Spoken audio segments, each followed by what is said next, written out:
Hey, today I'm going to share with you how experience in your life drive your leadership style.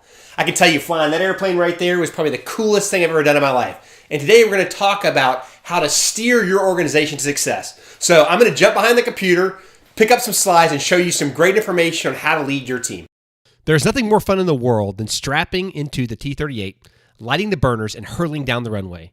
It has to be one of the most awesome experiences out there. It is the ultimate roller coaster ride. I never knew that flying this jet would teach me some of the most important leadership lessons of my life. If you don't respect her, she'll kill you. Over-control will force her out of control, and small inputs maximize performance. There are a bunch of people in this world over-controlling their team. Steer your team and watch them take off. Every good leader must set expectations. Define the standard you expect and set boundaries for your team to operate within. Each level of the organization should have different boundaries based on experience. The best way to think about this is simple. Bowling alleys have gutters, and if you're really young, you get bumpers so you don't go in the gutter. Experience drives the boundary, and good leaders set boundaries to ensure success.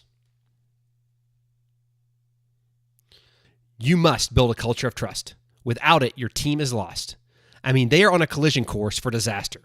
We build trust through actions and words.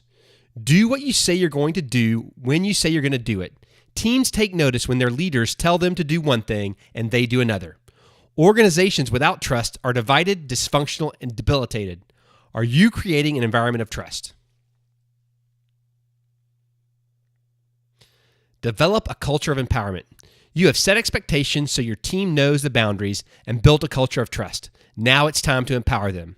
If they're not trying new things and sometimes failing, then they are not growing. The boundaries will ensure that nothing gets broken through failure. When they fail because they're empowered, they learn.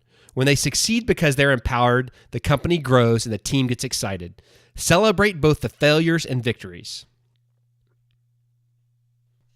Leaders must engage and connect with the team. You cannot edict by email. Get up from your desk, walk around the organization, and get to know each member of your team.